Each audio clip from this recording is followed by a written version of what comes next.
Bueno, entonces, la clase pasada, en el momento que, antes de realizar el quiz,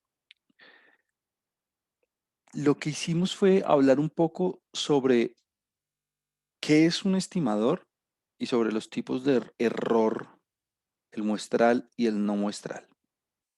Hoy vamos a continuar un poco en esa dirección y vamos a ahondar mucho más para poder construir, para poder tener herramientas necesarias para poder calcular los márgenes de error a la hora de hacer estimaciones. Me explico. Em,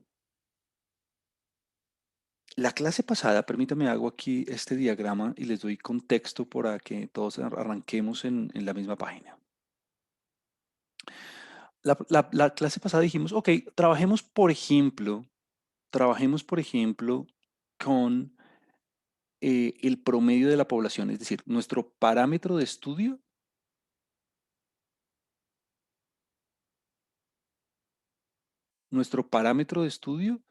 va a ser el promedio de la población, va a ser mío. Entonces, claramente, este mío, que es el promedio de la población, este mío, que es el valor esperado de la característica de interés que yo estoy observando, que es la media poblacional, es desconocido, no lo sé, no lo tengo, porque no hice un censo, no lo tengo. Pero digamos que hay dos cosas muy importantes para decir. La primera, que es un valor que no sé a qué es igual, o sea, lo desconozco. Por eso le pongo aquí un signo de interrogación. Número uno, eso. Número dos, es un valor desconocido, pero es un valorcito. Es decir, es una cantidad que es desconocida, pero fija. No sé, 37.82. Pero no lo conozco, no lo sé, porque no hice el censo. Entonces, como no hice el censo, lo que dijimos la clase pasada es, ok, lo más razonable entonces es con la muestra, con base en la información de una muestra, estimar el valor de mu. Entonces, el estimador, y hago aquí la,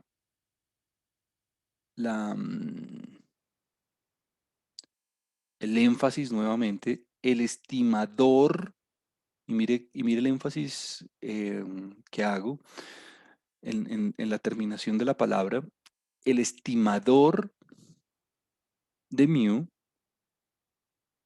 es el estimador más natural que puede haber y es como si no lo conozco en la población, la forma más natural de estimar el parámetro en la población es a través de el promedio de la muestra, que mire lo simbolizo, lo cual simbolizo con así con X barra. Este X barra es el promedio de la muestra, es muy fácil. ¿Cómo se calcula un promedio? Pues fácil, uno simplemente suma todos los valores en la muestra, suma todos los valores en la muestra y al final divide entre n. Ahora, la discusión que dimos la vez pasada es que este estimador como objeto matemático, como, como abstracción, no es una cantidad. Es decir, mire que este estimador depende, es función de la muestra aleatoria. Y la muestra aleatoria es la que yo he venido representando con letras mayúsculas, ¿no? Recuerde que este estimador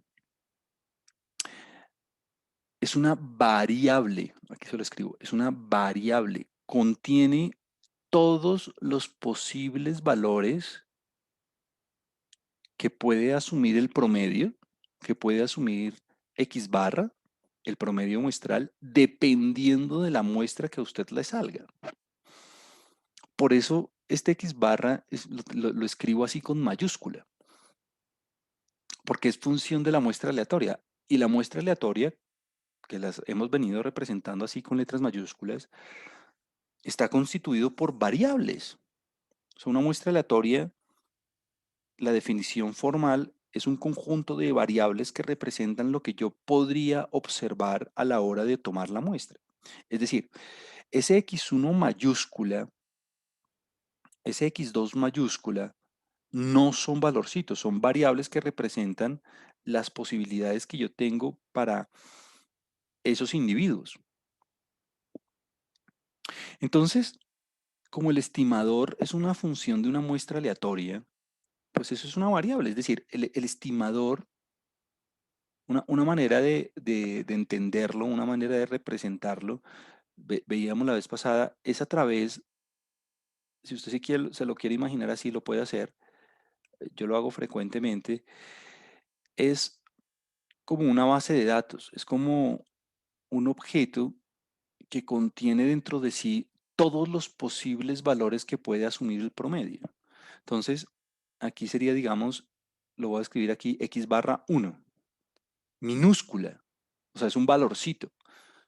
Ah, alguien tomó una muestra, le calculó el promedio y este es un posible valor del promedio. Ah, o podría ser X barra 2, minúscula. O sea, alguien toma otra muestra diferente, del mismo tamaño, calcula el promedio y lo almacenamos acá, X barra 3. Es decir, estoy haciendo una lista de todos los posibles valores que puede tomar el promedio. Estoy haciendo una lista de todo lo que puede pasar con el promedio. Pero estos son valores, digamos, hipotéticos, ¿no? Es decir, uno en la vida real jamás se pone a tomar varias muestras y calcularles el promedio, no. El estimador es un objeto, yo tenía un profesor que me decía así, es un objeto contrafactual. ¿Cómo así? Es un objeto que está constituido por todas las opciones, por todos los posibles valores que podría asumir el promedio. Es decir, aquí hay una lista infinita de valores. Mm, se lo escribo aquí. Entonces, el X barra mayúscula, em, es una variable, ya lo habíamos dicho, es una variable constituida, constituida por todos los posibles valores,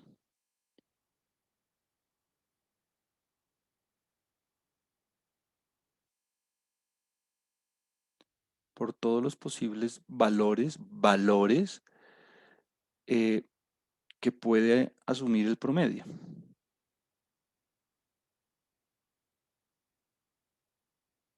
el promedio muestral. Ahora, ¿cuántos valores hay aquí dentro? Potencialmente infinitos. Entonces, continuando con el ejemplo, con la idea de contrafactual. Contrafactual quiere decir que yo jamás voy a tener en mis manos estos valores, como que jamás voy a saber, bueno, jamás voy a concretar cada uno de estos valores, de estos posibles infinitos valores que hay aquí dentro en esta lista. De toda esta lista de valores, únicamente va a haber un valorcito que yo voy a ver en la vida real. O sea, en la vida real, de todos esos posibles valores, únicamente va a haber un valorcito que yo voy a saber concretamente. que voy a tener en mis manos de forma tangible, que es precisamente la estimación que me salga con la muestra que obtuve. Esa estimación, que aquí yo la represento con X barra minúscula, pues en términos matemáticos, digamos, la forma es la misma, pero conceptualmente es absolutamente diferente del estimador. Claro, si usted se da cuenta, la fórmula es la misma, pero conceptualmente es muy diferente. El estimador es una variable compuesta por todos los posibles valores que podría asumir el promedio. De esa lista interminable de posibles valores, usted no los va a conocer, no los va a conocer, es lo que podría suceder. Y de esa lista interminable usted solamente va a ver un valorcito que usted va a tener en sus manos, que es precisamente la estimación. Es decir, la estimación es un valor, es un número tangible, es una cantidad tangible, es un valor conocido, es un valor conocido, usted sí lo tiene.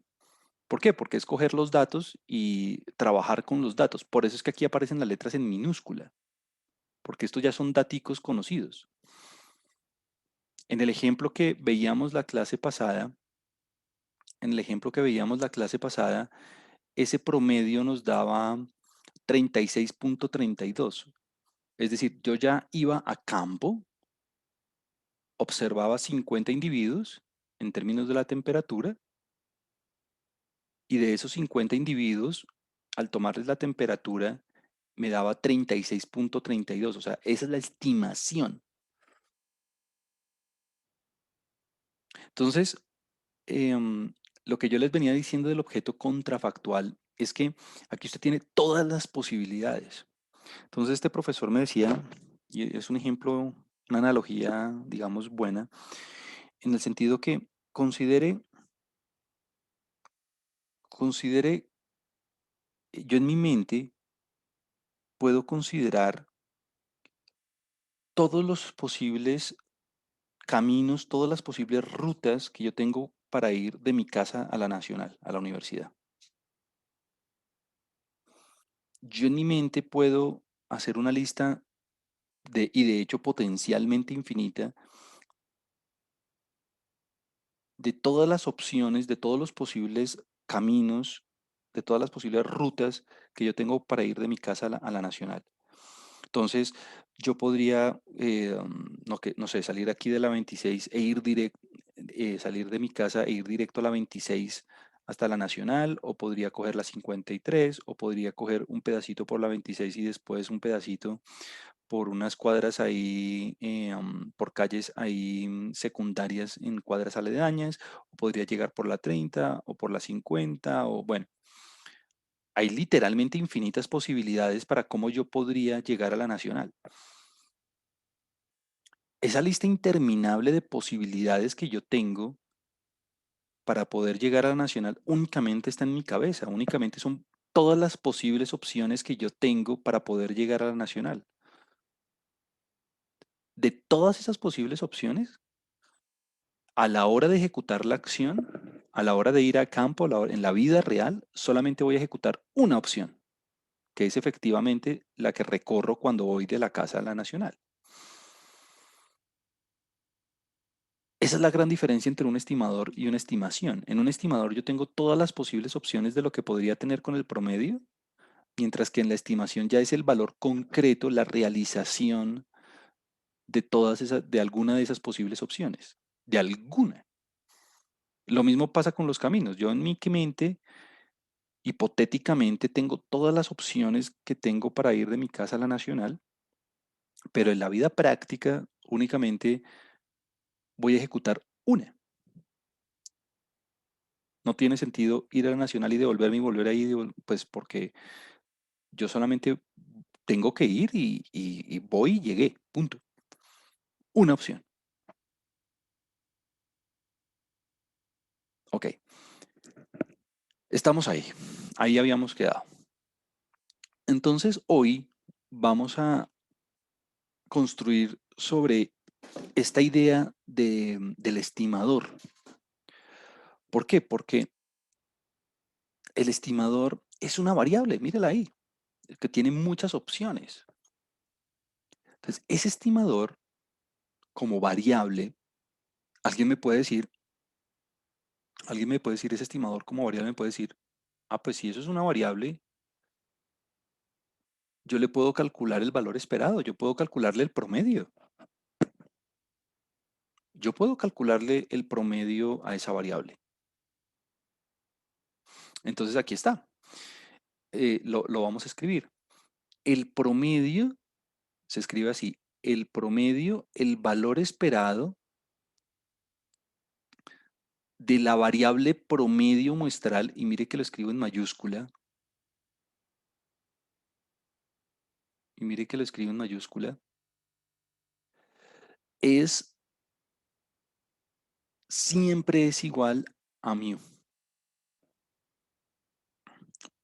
Es, si usted lo lee de corrido, es algo, se lee, suena hasta un poco gracioso. Permítame, lo escribo aquí. Es igual a mu.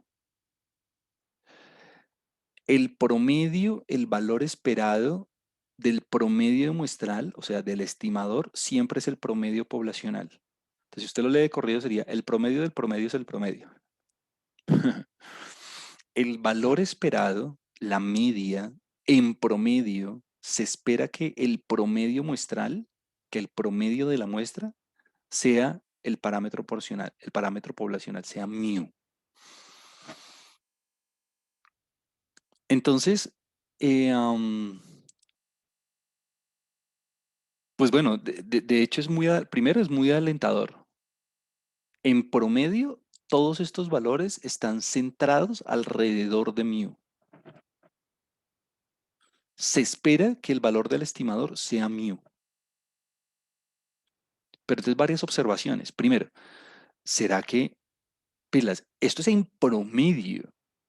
Esto no quiere decir que todos los valores que puede asumir el estimador sean iguales a mu. No, eso no es cierto. Esto quiere decir que si yo promediara todos estos valores, me va a dar mu. Es decir, todos estos valores están alrededor de mu. Y el ejemplo perfecto de esto, y esto es también un poco um, copiado de otro profesor, es el ejemplo perfecto de esto es, imagínese un blanco, como en los dardos. Este es mu, obviamente en la vida práctica usted no conoce cuál es mu, pero entonces el blanco es el valor del parámetro desconocido. Y bueno, imagínense que estoy dibujando aquí un tablero de dardos. Ahí está. Esto me quedó muy mal, pero bueno, está más bonito en la lectura. Entonces, ¿qué quiere decir esto? Aquí, en el ejemplo, en la analogía, cada vez que yo lance un dardo es como si tomara una muestra y le calculara el promedio. Entonces, alguien puede lanzar un dardo, es decir, alguien puede tomar una muestra y calcular el promedio y bueno, le cae por acá.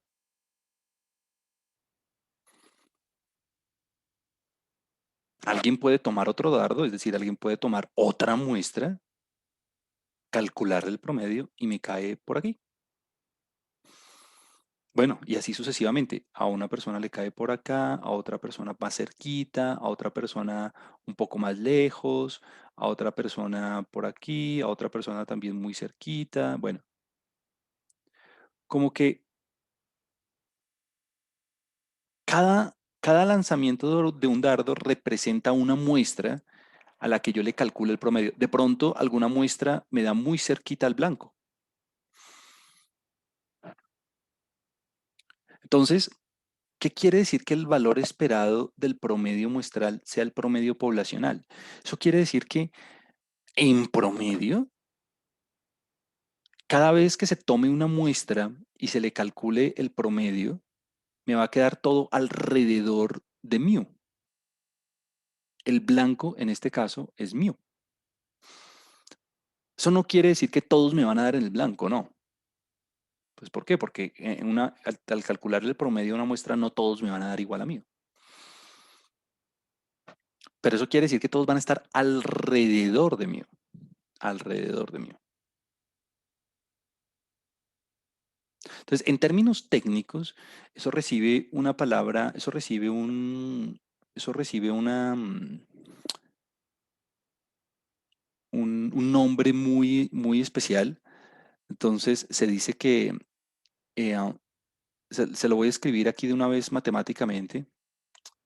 Si el valor esperado de un estimador, en este caso la T significa el estimador, me da el parámetro en el que estoy interesado, ese estimador, ese estimador se llama insesgado.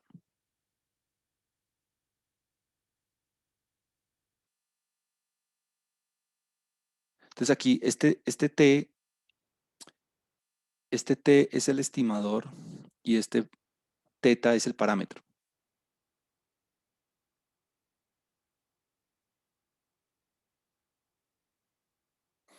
Y ese teta es el parámetro de interés. Es lo que nos está pasando en este momento. Es decir, si yo tengo un estimador y al sacarle el promedio a ese estimador me da el parámetro de la población, es decir, si cada vez que yo tome una muestra, si yo cada vez que lance un dardo, todos los resultados me empiezan a caer alrededor del blanco y yo los promedio y me da teta, ese estimador se llama insesgado, no tiene sesgo, no tiene sesgo. Aquí María Camila hace una pregunta, dice, o sea que ninguno va a ser exactamente igual a mío. Puede, podría pasar, eso podría pasar con probabilidad cero, pero podría suceder que uno me dé mu.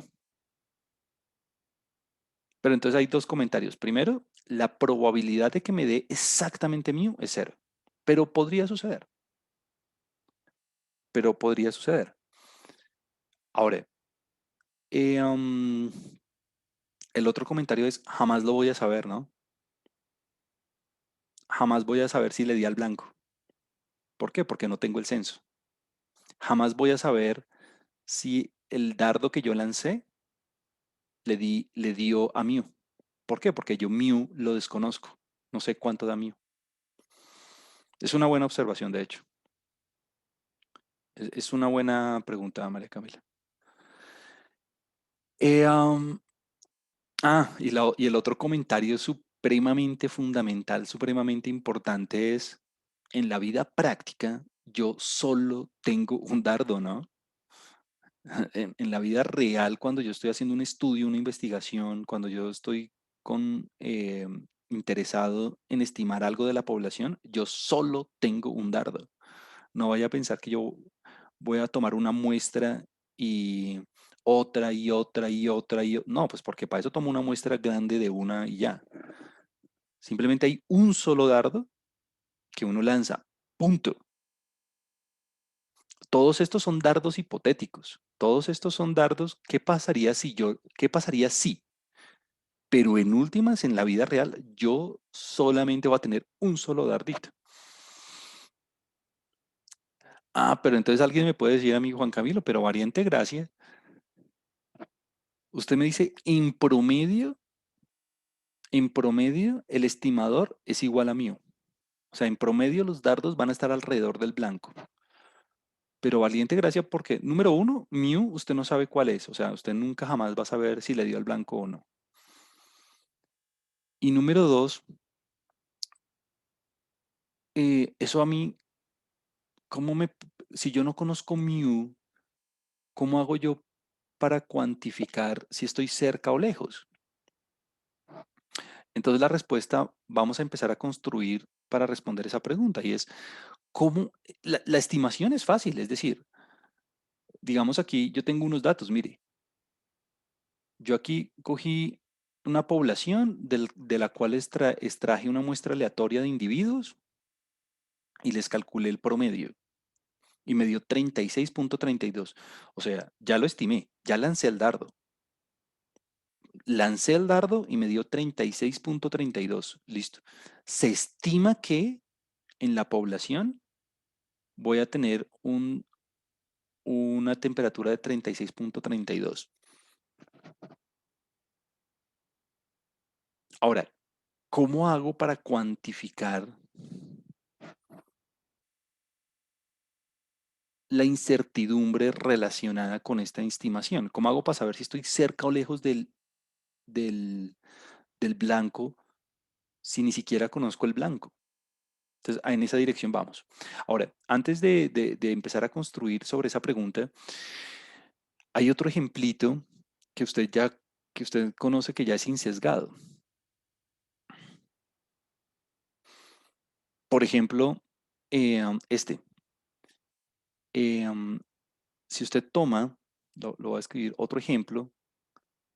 ¿Alguien me puede decir, Juan Camilo, este es el único ejemplo de un estimador insesgado? O sea, de X barra igual a mío. No, hay muchos otros, hay infinitos otros, pero otro muy popular es este.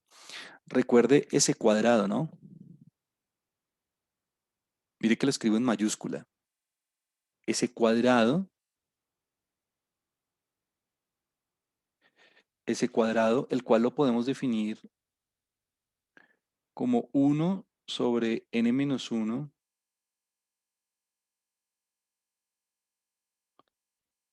por la sumatoria desde i igual 1 hasta n. Esta es la varianza muestral, ¿no?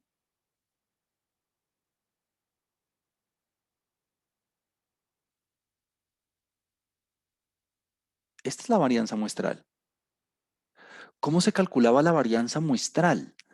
Esta es la varianza, esta es la varianza muestral. Esta la vimos desde el segundo día de clase.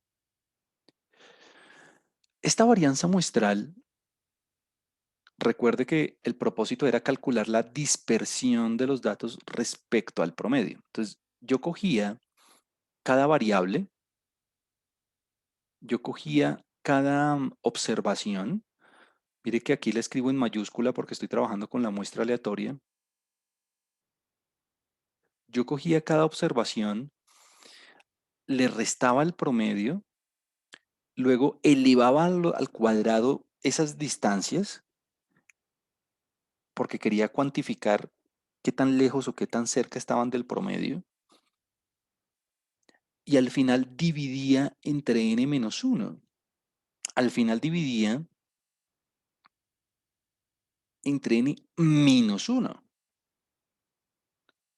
O sea, entonces alguien me decía, pero ¿por qué n-1? O sea, ¿cuál es la razón si yo estoy interesado en cuantificar la dispersión respecto al promedio?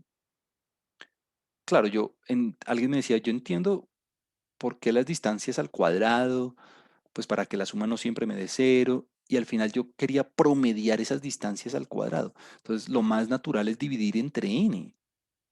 Lo más natural es dividir entre 1/n, no entre n-1. ¿Por qué n-1? Ah, la razón, ya se la puedo dar hoy. La razón es porque si usted divide entre n-1, si usted divide entre n-1, entonces el valor esperado de ese cuadrado me va a dar, obviamente no estamos haciendo la demostración ni nada de eso, pues porque me tomaría unos 10 minuticos hacerla y las cuentas matemáticas se ponen un poquito engorrosas, pero el punto fundamental es que si usted divide entre n-1, entonces al dividir entre n-1, el valor esperado le queda la varianza de la población. Recuerde que, recuerde que este sigma cuadrado no es una O, recuerde que este sigma cuadrado es la varianza de la población, es la varianza de X, desconocida claramente. O sea, eso es un valor que yo no conozco porque no hice un censo. Es la variabilidad de la característica que yo estoy observando. Entonces, cuando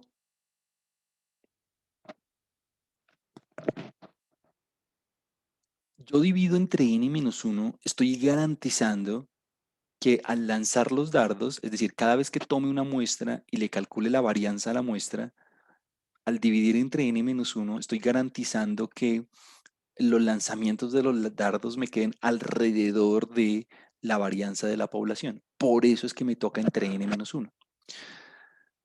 Si yo no dividiera entre n-1, me va a pasar lo que pasa en este gráfico. Lo que pasa en el estimador, lo que pasa en el estimador C, por ejemplo, o en el estimador D, que yo empiezo a lanzar los dardos y no le apunto al centro, y no le apunto al centro,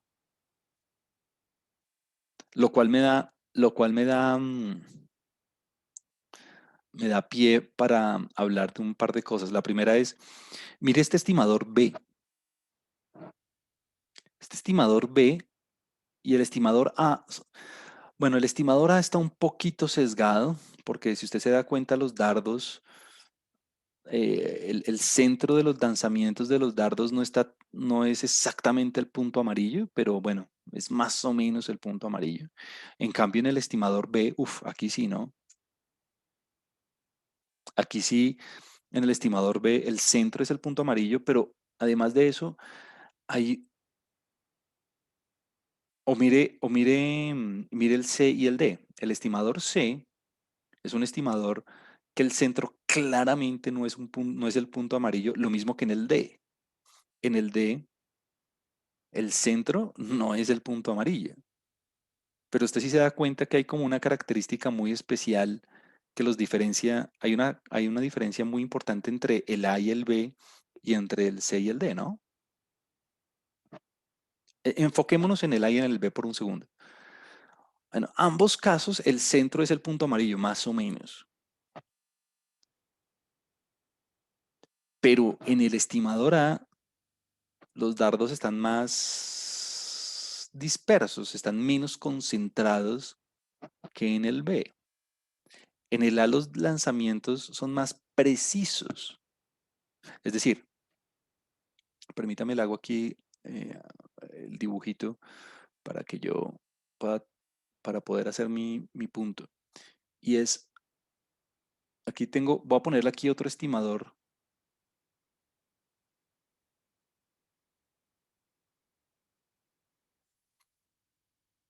Ese otro estimador podría ser así. Aquí hay un lanzamiento, aquí hay otro lanzamiento, aquí otro. Bueno, espero que se dé cuenta que estoy tratando de hacer, ¿no? Listo. Mire que en ambos casos, ambos estimadores tienen como el mismo centro, ¿no? Pero uno, el de la derecha, es más preciso que el de la izquierda. Claro, porque los lanzamientos están más concentrados alrededor del punto de interés, que es el siguiente tema que quiero mostrarles. Y es, usted tiene aquí un montón de posibles valores del promedio muestral, tiene un montón de posibles valores de X barra.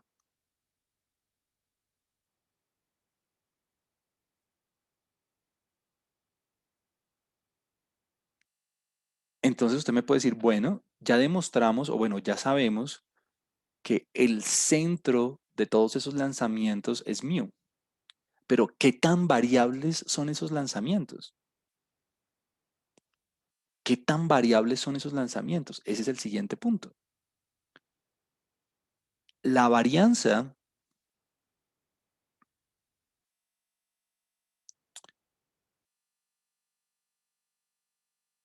de X barra,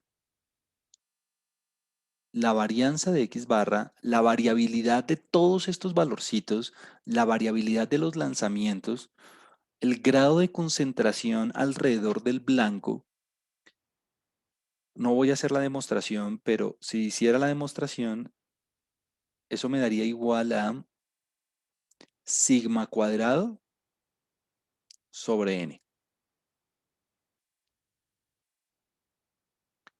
Es decir, la variabilidad de todos los posibles valores que puede asumir el promedio, si yo fuera a hacer ese cálculo, tendría que coger el valor de sigma cuadrado y dividirlo entre el tamaño de la muestra.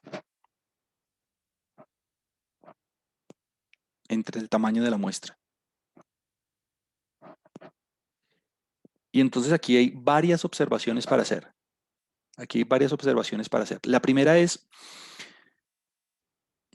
¿cómo así sigma cuadrado sobre n? O sea, sigma cuadrado dividido n. O sea, ¿cómo así tengo que coger la varianza de la población y dividirla entre el tamaño de la muestra? Y la respuesta es sí, claro. Este sigma cuadrado, esa es la primera observación.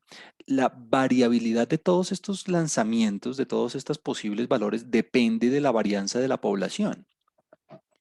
Y es lógico, ¿no? O sea, como que qué tan variables sean los dardos depende de qué tan variable sea la población, de qué tan variable sea la variable original.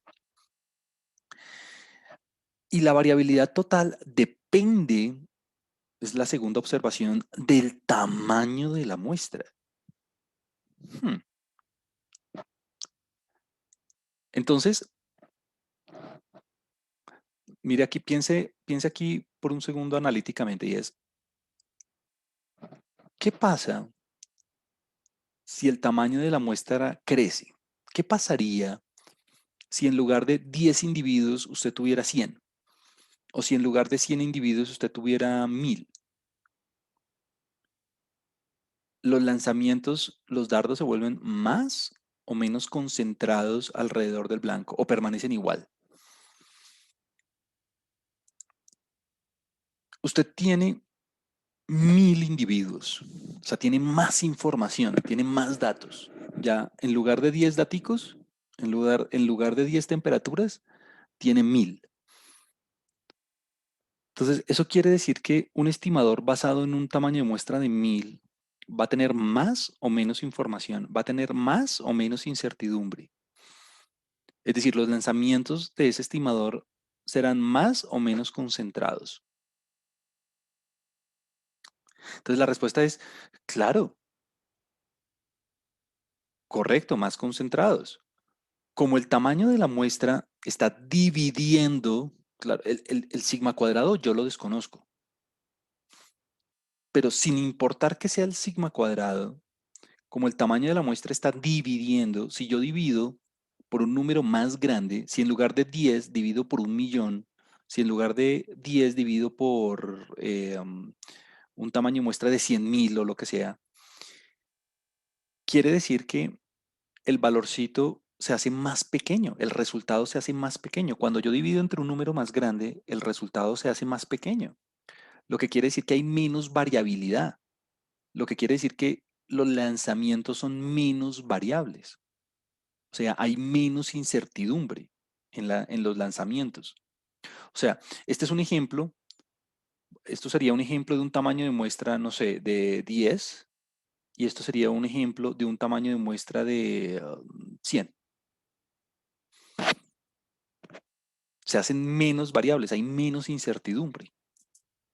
Entonces, a medida que aumenta, y esto se ve aquí perfecto y concuerda con la lógica, a medida que aumenta el tamaño de la muestra, a medida que yo tomo una muestra más grande, la variabilidad del estimado, la variabilidad de las estimaciones, perdón, la variabilidad de las estimaciones decrece, se concentran más. Recuerde, en la práctica, en últimas, yo voy a tener un solo dardito. Pero si yo tengo un tamaño de la muestra grande, eso quiere decir que al lanzar ese dardito me va a quedar cerquita al blanco. Nunca jamás voy a saber cuál es el blanco, pero digamos tengo una garantía conceptual de que sé que la dispersión de esos posibles lanzamientos, que en última solamente va a ser uno, va a estar cerquita del blanco. Listo. Eh, um, o sea que en este punto, cuando tengamos un estimador, tenemos que concentrarnos en dos características del estimador, tanto en su promedio como en su variabilidad. El promedio me dice a mí si estoy alrededor del blanco y la variabilidad me dice, pues, qué tan cerquita estoy del blanco, básicamente. Qué tanto varían los lanzamientos de los dardos. Ahora, claro, esto es un comentario tonto, pero pues lo tengo que hacer y es, si la varianza es sigma cuadrado sobre n, entonces la desviación estándar,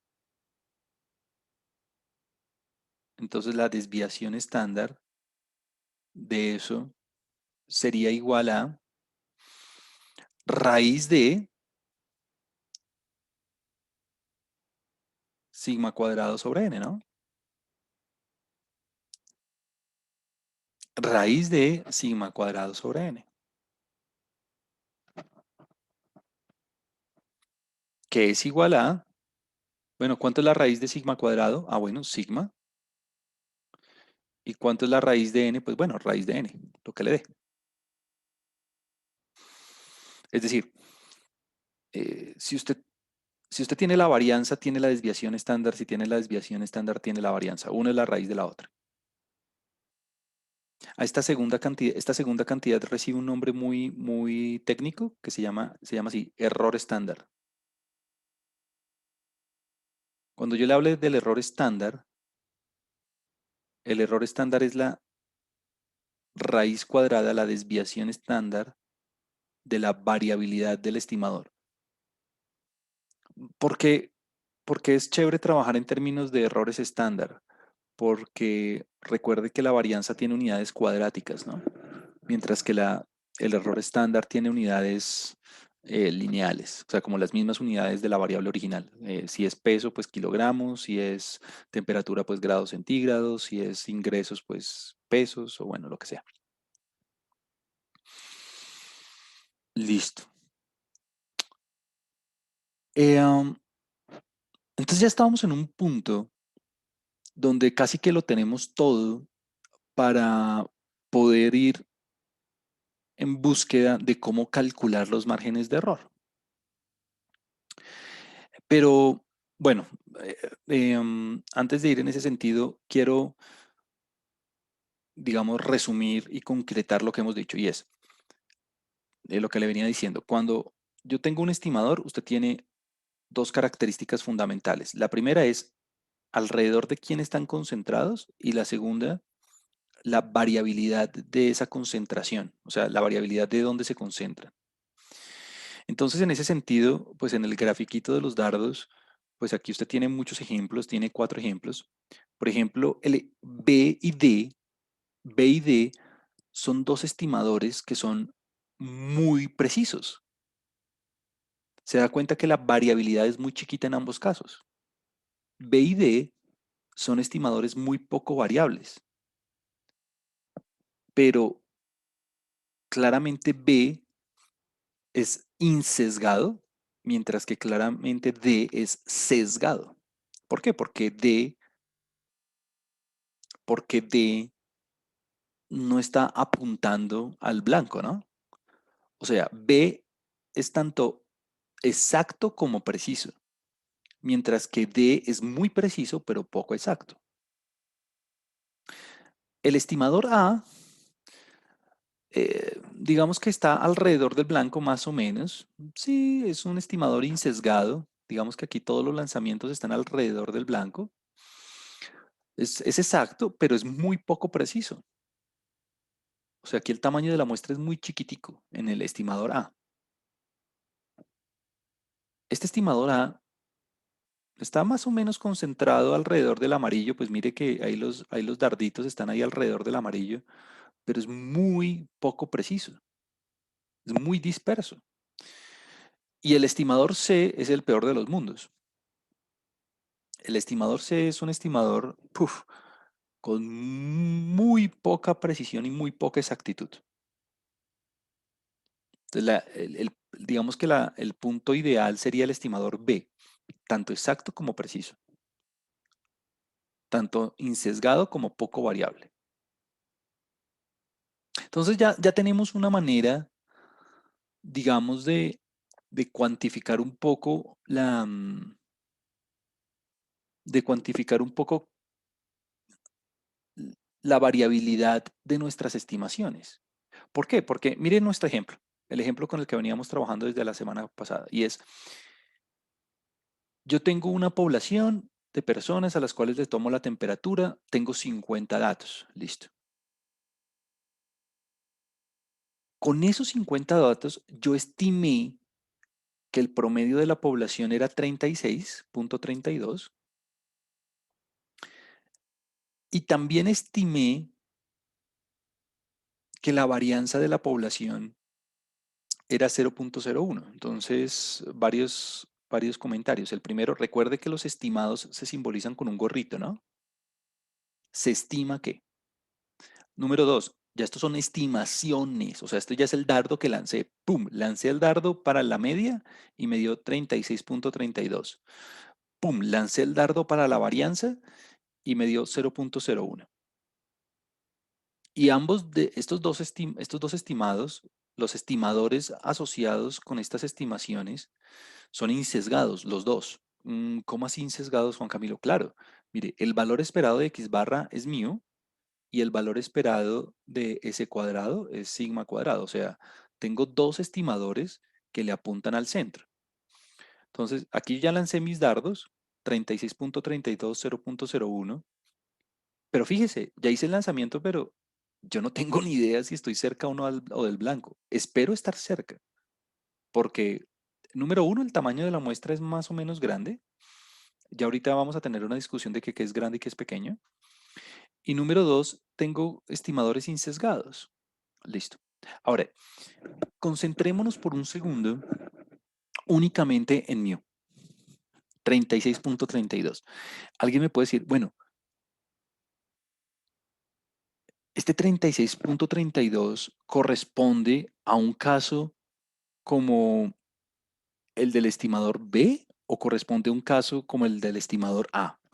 Yo ya sé que voy a estar alrededor de mu, que lo desconozco, pero ya sé que voy a estar alrededor de mu, porque yo sé que el estimador es sí sesgado. Pero, ¿estoy en el caso A, o sea, con mucha dispersión, o estoy en el caso B, con poca dispersión? Porque en últimas yo tengo un solo dardito, ¿no? Entonces, la forma de hacerlo es estimando el error estándar. Entonces, usted el error estándar ya sabe que es sigma sobre raíz de n. Sigma sobre raíz de n. Entonces, alguien me puede decir, ok, el error estándar estimado, vamos a estimar el error estándar. El error estándar aproximado, el error estándar estimado, el error estándar,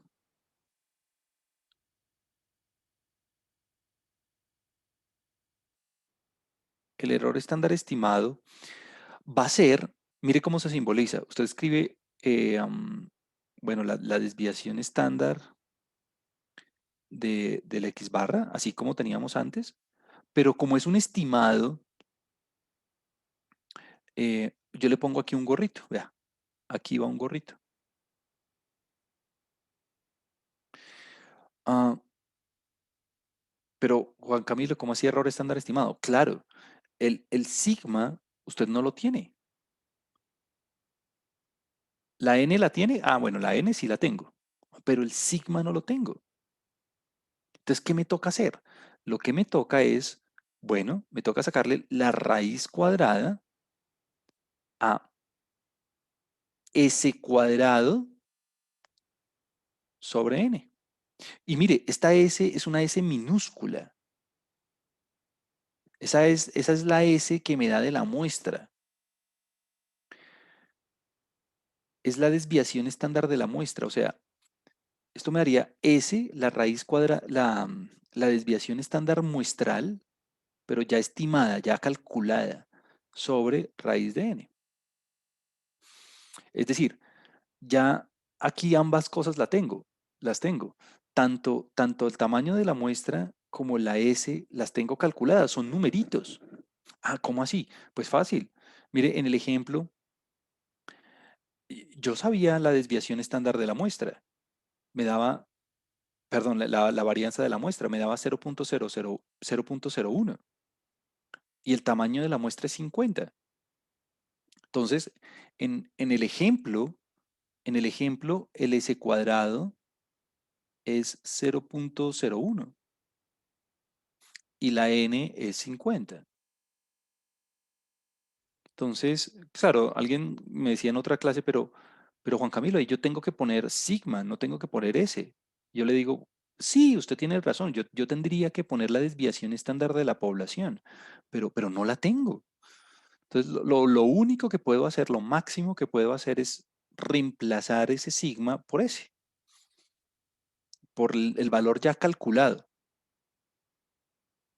que sería la raíz cuadrada, obvio, la S sería la raíz cuadrada de 0.01, ¿no?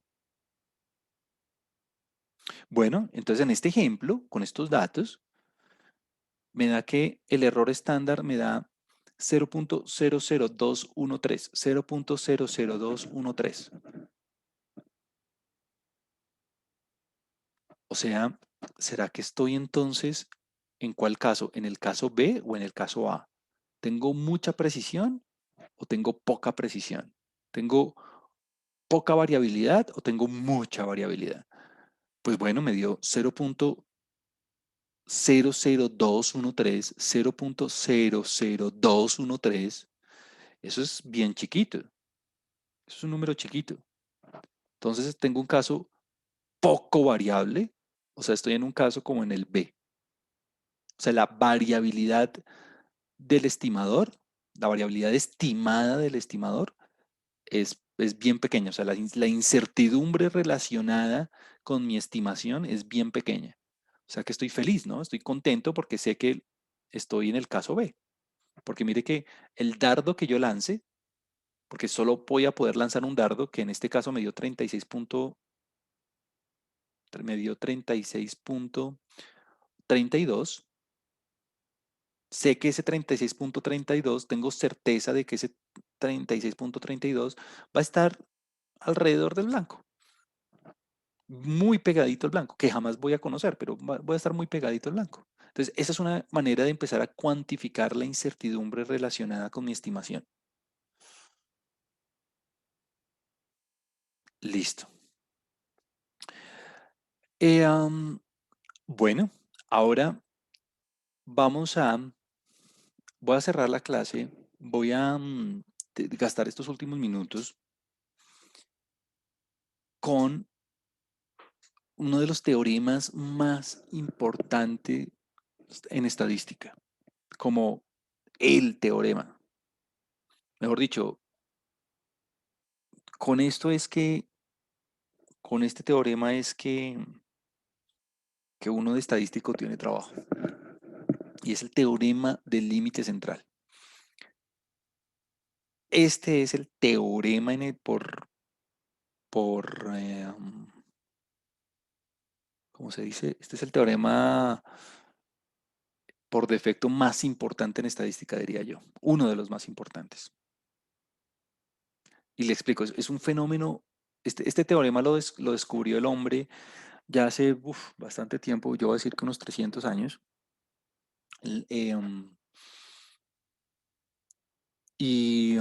Creo que fueron los Bernoulli, o creo que fue otro científico, Levy, creo que fue.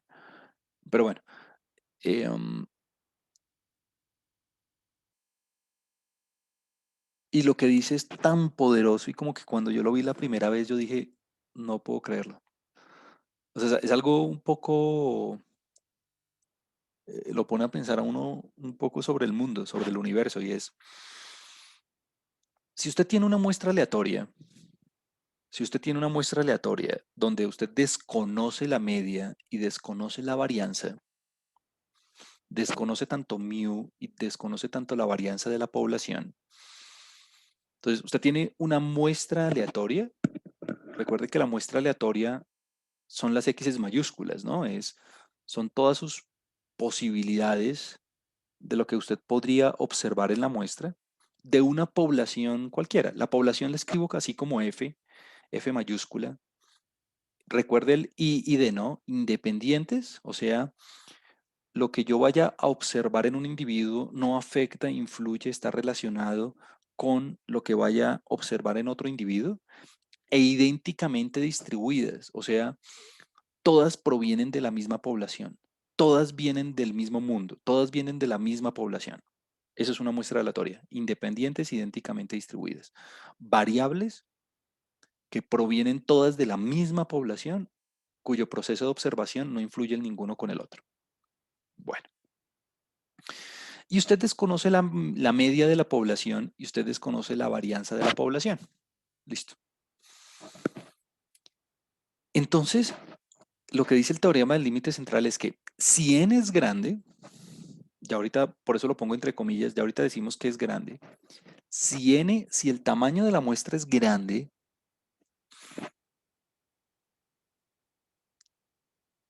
entonces el promedio muestral, es decir, todo este conjunto de valores que tenemos aquí, al hacer el histograma, va a tener, va a ser simétrico y va a ser como el de una normal.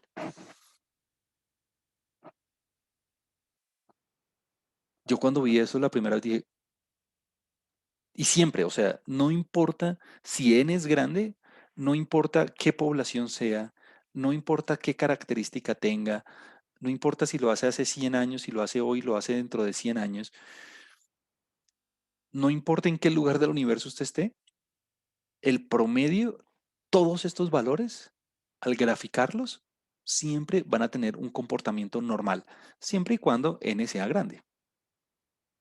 Ya ahorita discutimos qué quiere decir grande.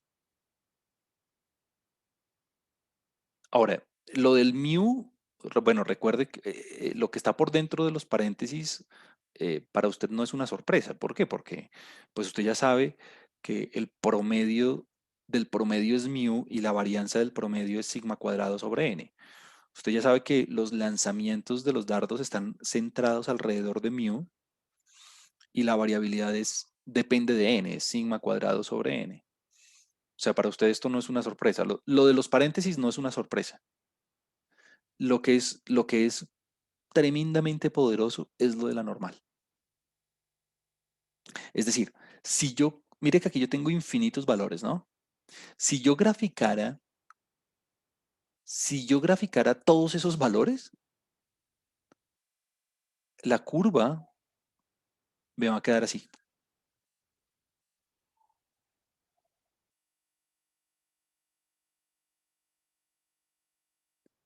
Bueno, obviamente mi dibujo es pichísimo, pero voy a tratar de hacerlo nuevamente para que se vea normal, como simétrico. Se va a ver así.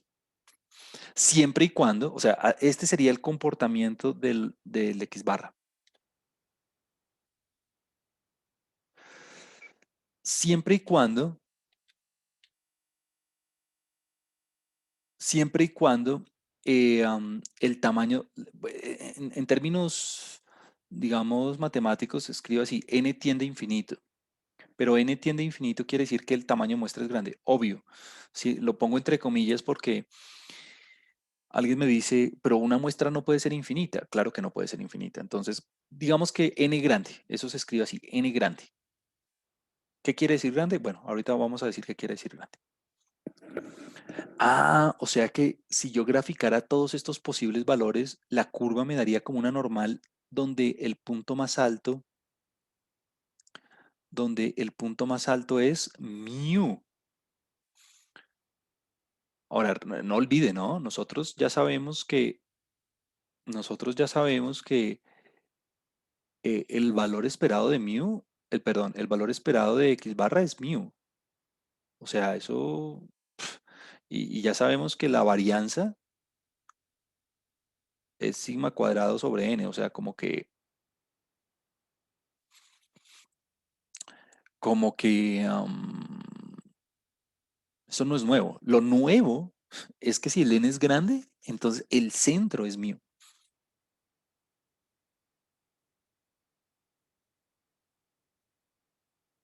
Y esto va a tener un impacto absolutamente gigante cuando hagamos los márgenes de error. Lo vamos a hacer la próxima clase, o sea, dentro de una semana.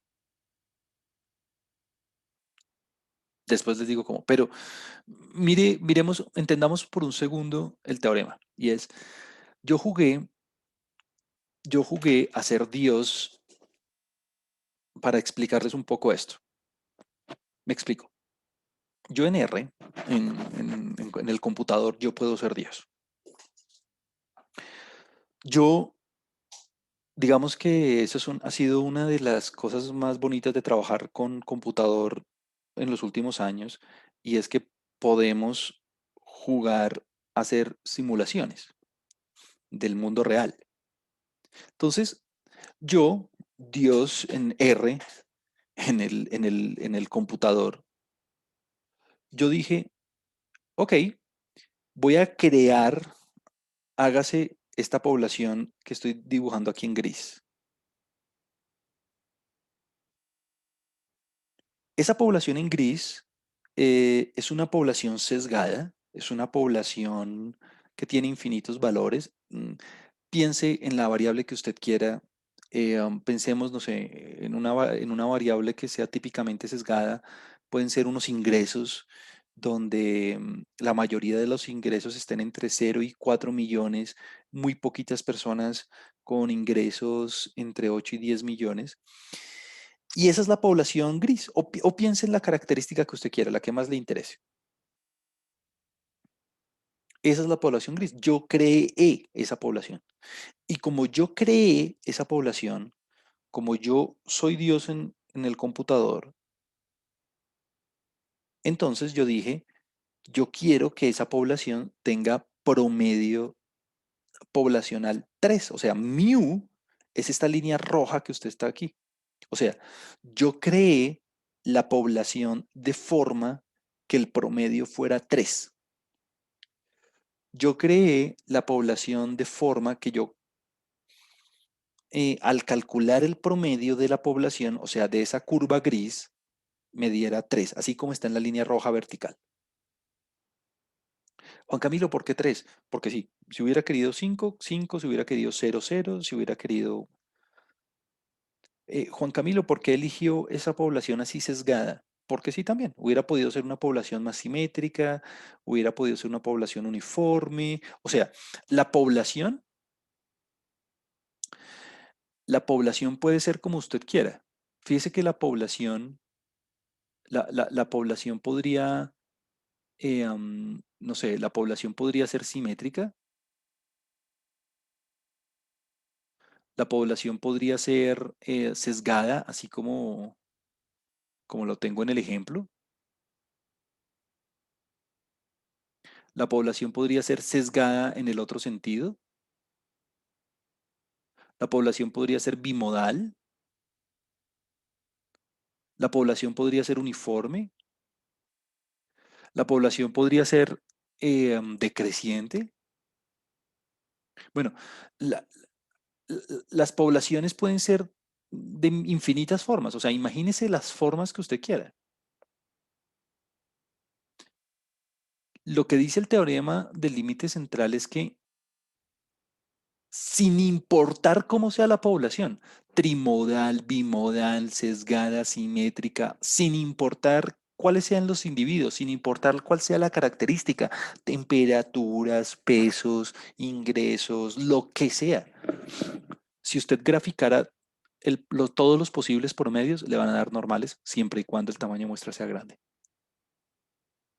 Eso es, eso a mí me parece eh, como una bomba, o sea, como siempre, siempre, sin importar la población, los individuos, sin importar lo que sea, si el tamaño de muestra es grande, el promedio siempre le va a quedar normal. Entonces, en esta población en la que yo venía jugando a ser Dios, yo dije, ok, mi promedio es 3. Y primero Y mire, pues claro, soy Dios, en el computador yo tengo infinitos recursos y lo puedo hacer todo en una centésima de segundo. Tomé 100.000 muestras de tamaño 3. Tomé 100.000 muestras de tamaño 3. En la vida práctica yo solo tengo un dardo. Aquí yo tomé 100.000 dardos de tamaño 3. Y le calculé el promedio a cada muestra. O sea, lancé el dardo 100.000 veces. Y al hacer eso, mire, me quedó el histograma que usted ve aquí, que estoy representando con la curva en azul. Bueno, es un tamaño de muestra chiquito, por lo tanto no se ve tan simétrico. Entonces, digamos que no estoy afanado por eso, porque cuando repetí el experimento con un tamaño de muestra 10, ¡ja! Con un tamaño de muestra 10, o sea, lancé el dardo 100.000 veces, ya no con muestras de tamaño 3, sino con muestras de tamaño 10. O sea, yo como en el computador soy Dios, entonces, y esto le tomó a mi computador 2 segundos hacerlo, menos, de hecho.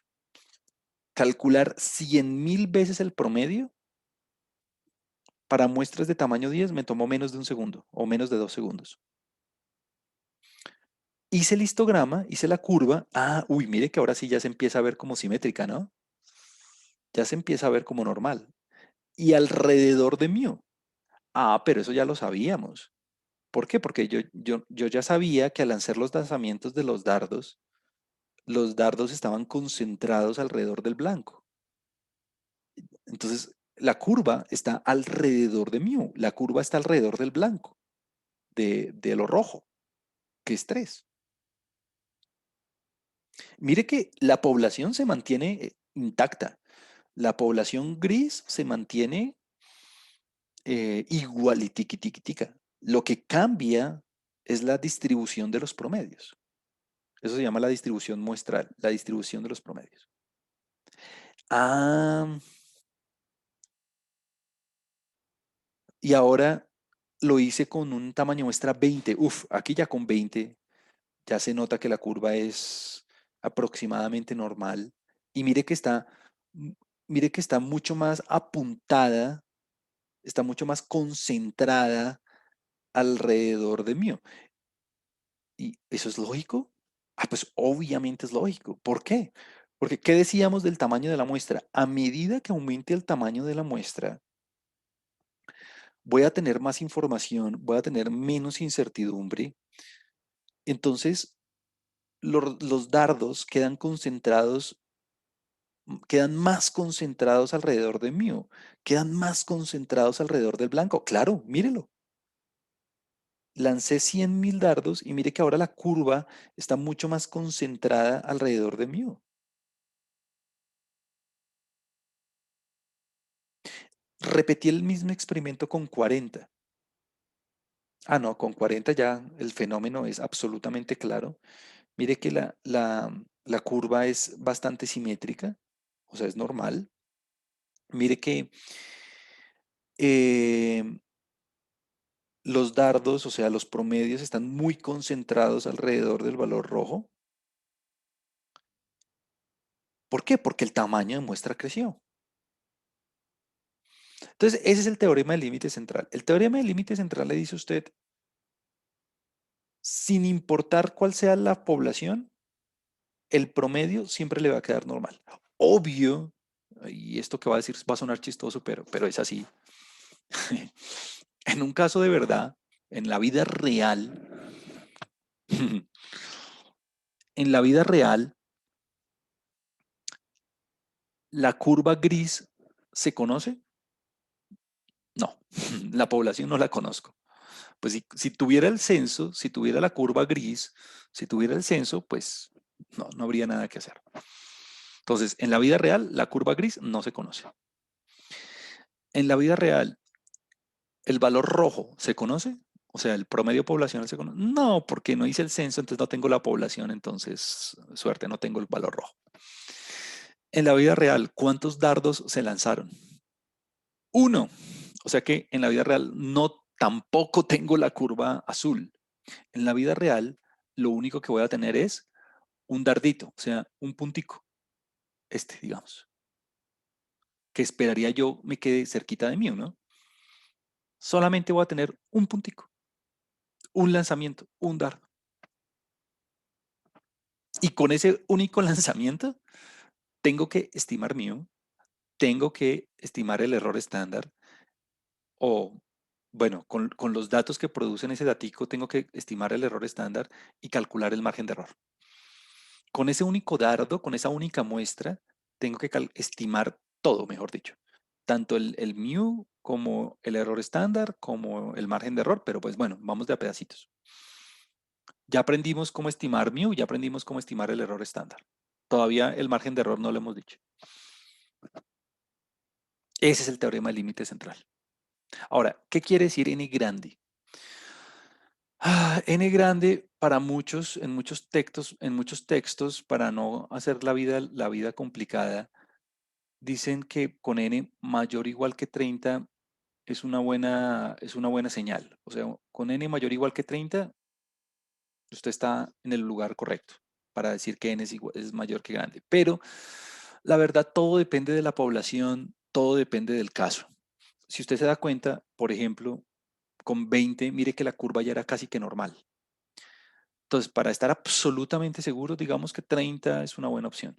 Si usted tiene una curva muy, muy sesgada, por ejemplo, si yo tengo una población que es así demasiado sesgada, por ejemplo, así, con una cola larguísima, pues ahí el tamaño de muestra va a ser más, voy a requerir un tamaño de muestra más grande. Pero si usted tiene una población simétrica, con una población simétrica, usted con un tamaño de muestra de 2 o de 3, ya eso es grande. Entonces, el estándar es decir, bueno, 30. Pero, repito, todo depende de la población. Todo depende de la población. Bueno, voy a cerrar con este ejemplo. Como para, pues ya aquí se acaba el script. Voy a cerrar con este ejemplo para ver si usted entiende cómo manipula el teorema del límite central. Veamos el ejemplo. El ejemplo, en este ejemplo yo tengo un peso, esa es la variable de interés, el peso. Entonces,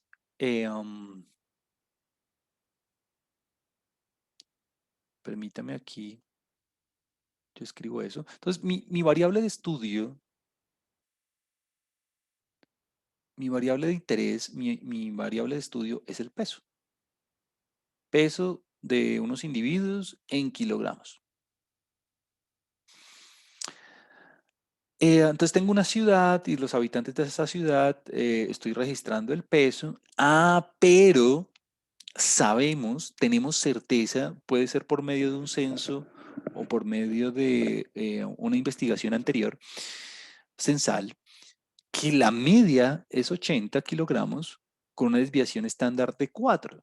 O sea, para todos los habitantes de la ciudad, la media es 80 y la desviación típica es 4. Ese es un caso un poco raro porque sé que mu, o sea, sé que el valor esperado de la característica de la población con la que yo estoy trabajando es 80 y sé que la desviación estándar de la característica con la que estoy trabajando, la desviación estándar de X, es 4 kilogramos, obviamente. Aquí tenemos kilogramos y aquí tenemos kilogramos. O sea, yo conozco todo de la población. Conozco mu, conozco sigma, tengo un censo. Obviamente, si la desviación estándar es 4, la varianza de la población, la varianza de la característica de interés es, es 16, ¿no? 4 por 4, 16. Y unidades al cuadrado, ¿no? Kilogramos al cuadrado. Listo. Entonces, este es un caso donde yo no tengo que estimar nada. O sea, ¿por qué qué? Porque lo conozco todo. Este es un caso donde vamos a hacer un proceso deductivo. ¿Cómo así deductivo? Bueno, vamos a calcular la probabilidad Entonces, conozco el todo, quiero ver cómo resultaría la parte, quiero calcular la probabilidad de que la media del peso de una muestra de 100 personas supere los 79,5 kilogramos. Ah, bueno, entonces alguien dice, ok, si yo tomara, no lo voy a hacer porque ya tengo los valores poblacionales, si yo tomara una muestra de 100 individuos, si yo tomara una muestra de 100 individuos y a esa muestra yo le calculara el promedio, o sea, uno sobre n sumatoria de los valores de la muestra. Entonces mire que estoy trabajando con el X barra variable, ¿no? Estoy trabajando con la variable aleatoria X barra, con todos los posibles valores que podría asumir X barra, porque es una variable. ¿Por qué? Porque no he tomado la muestra, o sea, no he ido a campo y he registrado los pesos, no. Recuerde que la muestra aleatoria es lo que digamos, el X1 es lo que yo podría observar en el primer individuo, es el peso, son los posibles valores del peso del primer individuo. Entonces, esto no es un valor, es una variable, lo que yo podría observar en el primer individuo. El X barra 2 es lo que yo podría observar en el segundo individuo.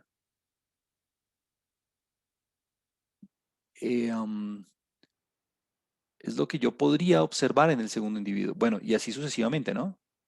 Entonces tengo una muestra aleatoria, o sea, tengo una muestra que todavía no he realizado, tengo las posibilidades de lo que podría tener esa muestra. Bueno, y son, como objeto matemático, son I y D, ¿no? Independientes. O sea, el proceso de observación de una no va a influir sobre el proceso de observación de otra, e idénticamente distribuidas.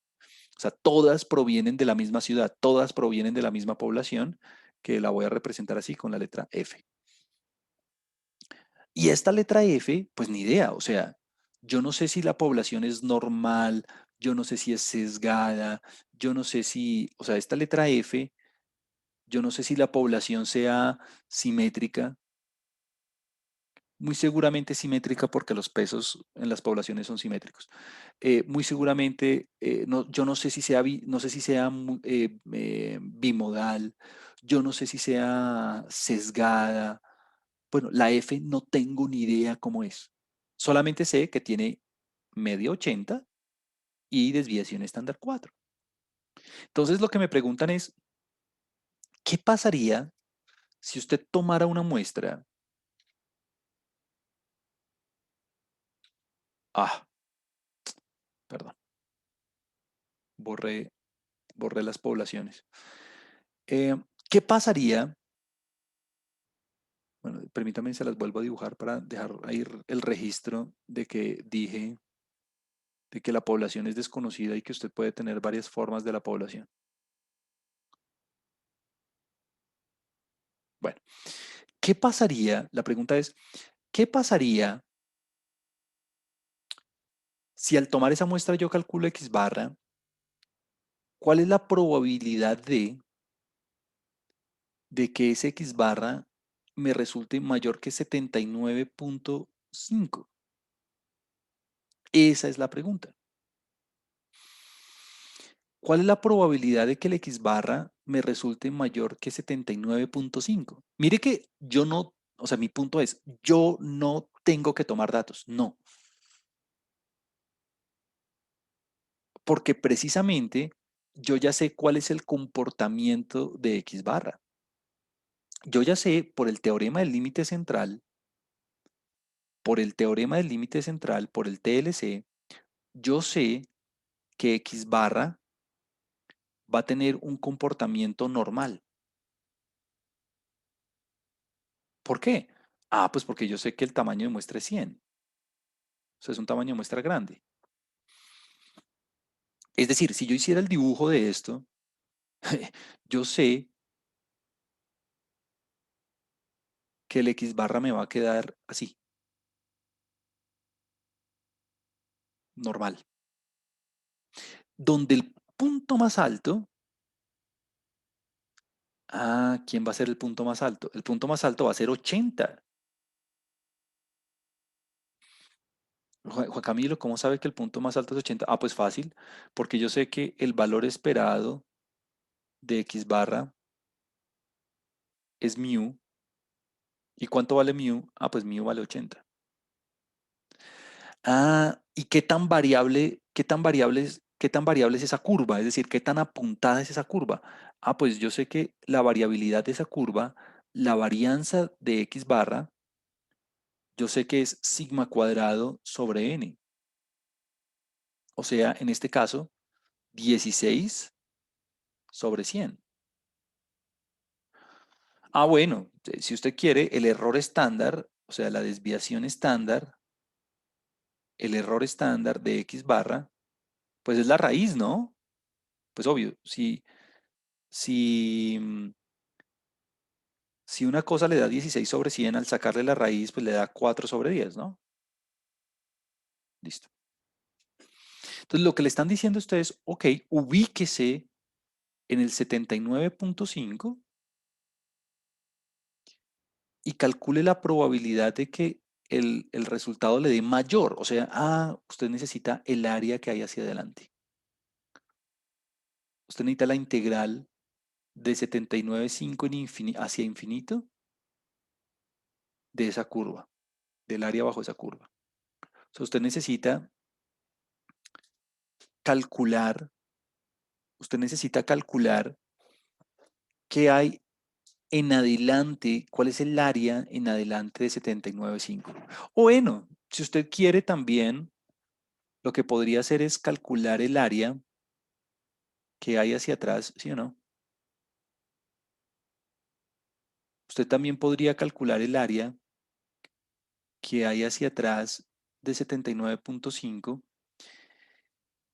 y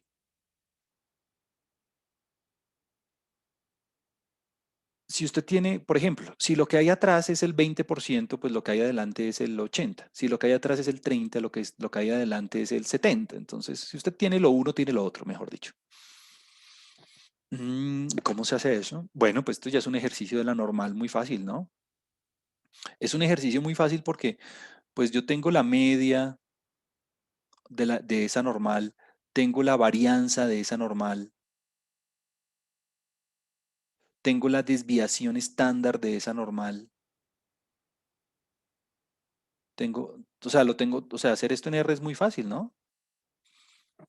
Es más, hagámoslo aquí supremamente rápido. De hecho, lo vamos a hacer de varias formas para que usted vea que tiene muchas opciones. Una forma de hacerlo,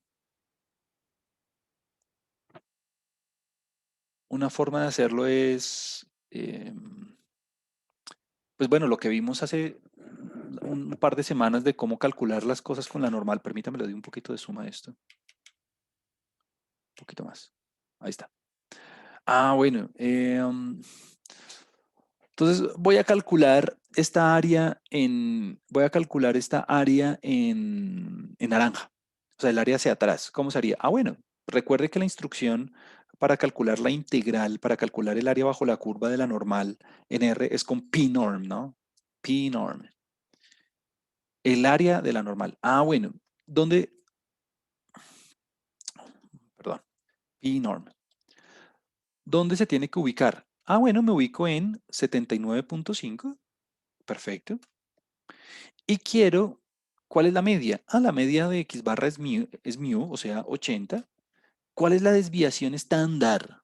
Pilas, desviación estándar. Muchas personas cometieron el error de poner la varianza. No, es la desviación estándar. Que no le pase esto en el parcial, es la desviación estándar. ¿Cuál es la desviación estándar de la variable? Pues mi variable de interés es X barra y la desviación estándar es 4 sobre 10, ¿no? Pilas, la desviación estándar no es 4. Esa es la desviación estándar de la población. Es muy importante esto. Este mu es la media de la población. Este sigma es la desviación estándar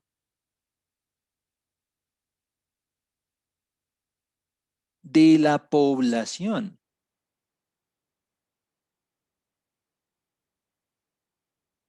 Pilas, de la población.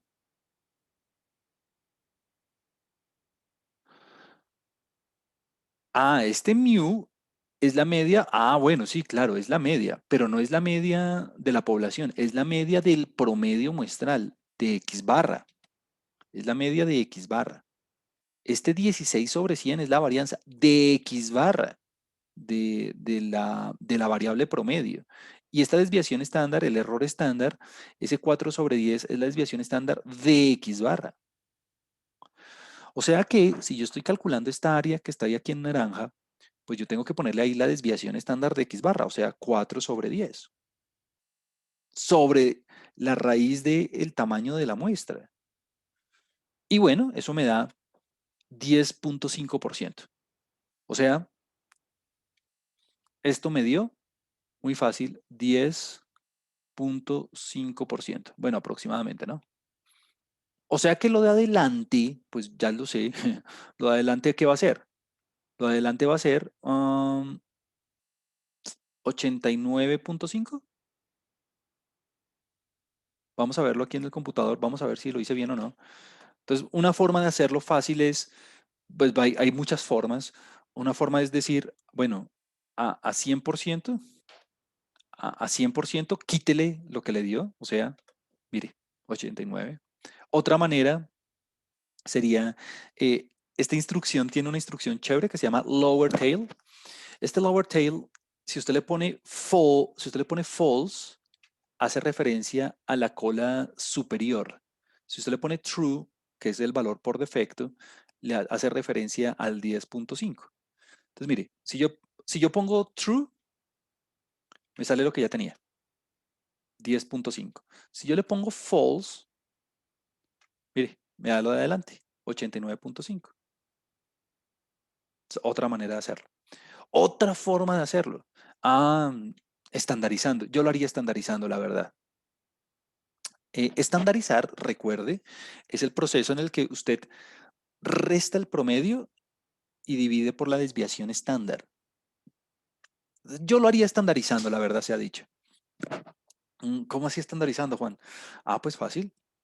Mire, voy a escribirlo aquí.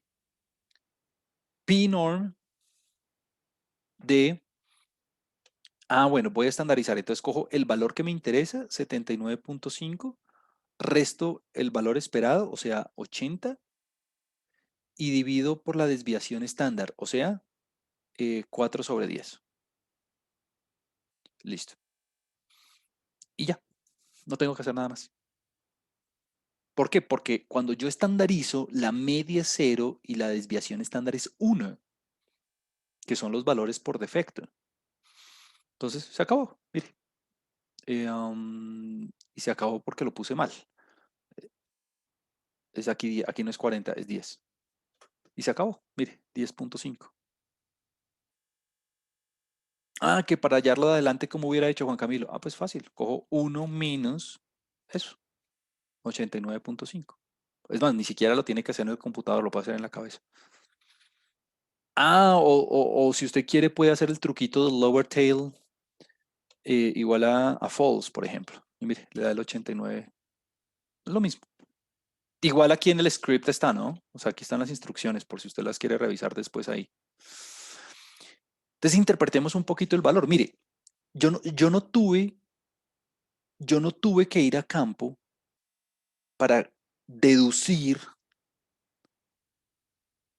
que es muy probable que si yo tomara, no lo voy a hacer, si yo tomara una muestra de tamaño 100, es muy probable que esa media me dé mayor que 79.5. ¿Cómo lo supe? ¿Cómo lo deduje? Ah, pues porque apliqué el teorema del límite central. Es decir, si yo lanzara, si yo lanzara 100.000 dardos, si yo tomara 100.000 muestras y a todas les calculara el promedio, Obviamente muestras de tamaño 100. Si yo tomara 100.000 muestras de tamaño 100, si yo lanzara 100.000 dardos de tamaño 100, el 90% de esos dardos va a ser superior a 79.5. El 90% de esas muestras, más o menos, va a ser superior a 79.5 en esa población. Entonces, fíjese que aquí el proceso fue un proceso deductivo, fue un proceso en el que yo calculé la probabilidad, fue un proceso donde yo no hice nada de estimación, no, pues porque tenía el censo, ¿no? Tenía el 80, tenía el 4, tenía el 16. Pude aplicar el teorema del límite central porque tenía un tamaño muestra de 100. Y finalizo con este comentario. La población, ni idea cómo era. Yo no sabía si la población era simétrica, yo no sabía si la población era bimodal, no, ni idea. El teorema del límite central lo único que requiere es que su tamaño muestra sea grande. Listo. Bueno, entonces, con esto terminamos por hoy. Hoy vimos las propiedades de los estimadores. Vimos el valor esperado del X barra, vimos la variabilidad del X barra, vimos el valor esperado de la varianza muestral, vimos que era insesgado, vimos el error estándar, el teorema del límite central y cómo aplicarlo. La próxima clase vamos a arrancar con todo esto que hicimos, cómo calcular márgenes de error para las estimaciones. Esa va a ser la tarea de nuestra próxima clase.